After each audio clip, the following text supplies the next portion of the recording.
আজ আমাদের মুন্সিগঞ্জ একদমই ভালো নেই। চিন্তা করতেও কলিজাটা একদমই কেঁপে ওঠে। গত কয়েকদিন যাবৎ ফেসবুকে এইসব দেখতে দেখতে এখন আর সহ্য হয় না, চোখের পানি কোনোভাবেই ধরে রাখতে পারি না।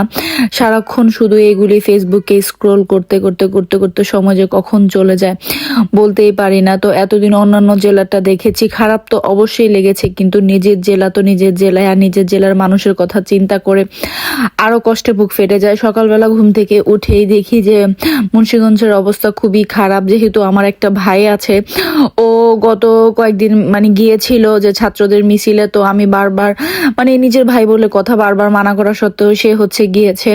তো আজকে সকালবেলা হঠাৎ করে এই নিউজটা দেখে একদম কলিজায় কামড় দিয়ে উঠেছে। বারবার দেশে ঘুম থেকে উঠে ফার্স্টে ফোন দিচ্ছিলাম, কারোর মোবাইলে কল ঢুকতেছিল না, মার মোবাইলে না, আব্বুর মোবাইলে না, ইভেন ভাইয়ের মোবাইলেও না। তো অনেকবার চেষ্টা করার পরে দেন ইমোতে কল ঢুকেছে। তো যখন শুনতে পারলাম যে বাসায় সেভ আছে, তো সেটা যে কি একটা শান্তির বিষয় সেটা বলে বোঝানো যাবে না। আর যাদের সন্তানরা মারা গিয়েছে তারা কিভাবে এটা সহ্য করতে পারতেছে, সেটাই চিন্তা করে চোখ দিয়ে পানি অটোমেটিকলি চলে আসে। সারাক্ষণ দেখা যাচ্ছে যে ফেসবুকে এগুলি দেখতে দেখতে চোখ দিয়ে পানি অনবরত পড়তেই থাকে। কি যে একটা অবস্থায়, আল্লাহ মাবুদ ভালো জানে যে কবে এগুলি সমাধান হবে, কবে দেশ শান্ত হবে। দূর প্রবাসে বসে থেকেও সারাদিন এগুলি নিয়ে চিন্তা করি, এগুলি দেখি। নিউজ দেখতে দেখতে একদম অবস্থা এরকম হয়ে গিয়েছে যেমন মনে হচ্ছে যে অন স্পটে আমরা আছি, এরকম একটা অবস্থা। আর যারা বাংলাদেশে আছে, যারা এই আন্দোলনগুলি করছে বা যাদের সন্তানরা যাচ্ছে, তাদের কি পরিমাণ যে টেনশন হচ্ছে একমাত্র তারাই ভালো জানে।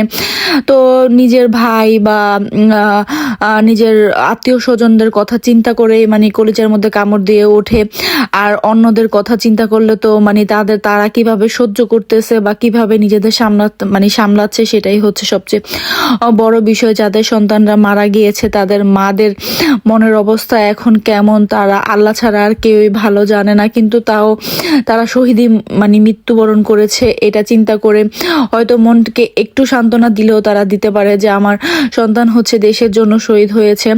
তো সবাই চায় যে নিজের পরিবার, নিজের আত্মীয় স্বজন যাতে সেফ থাকে, কিন্তু এমন একটা পরিস্থিতি। আর এখনকার যুগের যারা তরুণ সমাজ আছে তাদের রক্ত একটু বেশি গরম, তারা এইসবে সবার আগে ছুটে যায়। আর এটা বলতে বা শুনতে খারাপ লাগলেও যে যার যার পরিবার থেকে সবাই হয়তো বারণ করে ছেলেদের বের হতে বা মেয়েদের বের হতে, কিন্তু ওরা তো আর কারোর কথা শুনে না, ওরা বের হয়ে যায়। দেন পুলিশ ধরে নিয়ে গেলে সেটা আলাদা বিষয়, কিন্তু গুলিতে বা আঘাতে যারা মারা যাচ্ছে তাদের কথা চিন্তা করলে কোনোভাবেই নিজেকে কন্ট্রোল করা যায় না। আমার মনে হয় না যে এমন কোনো মানুষ আছে যার চোখ দিয়ে এগুলি দেখে পানি না আসছে, প্রতিটা মুহূর্তে কেউ কান্না না করেছে, এরকম কোনো মানুষ হয়তো খুঁজে পাওয়া যাবে না।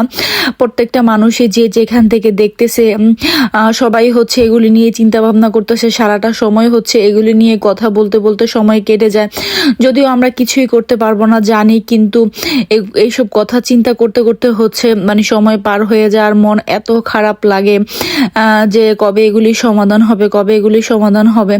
আল্লাহ ভালো জানে, আল্লাহ যাতে সবাইকে শান্ত করে দেখ। আর ওরা যে দাবিগুলি করছে সেই দাবিগুলি যাতে পূরণ করে দে, কোনো মায়ের কোল যাতে খালি না হয়, আর সবাই যাতে সুস্থভাবে পুনরায় আগের মতো বাংলাদেশে সবকিছু ঠিকঠাক হয়ে যায়। তো সেই আশাই করি।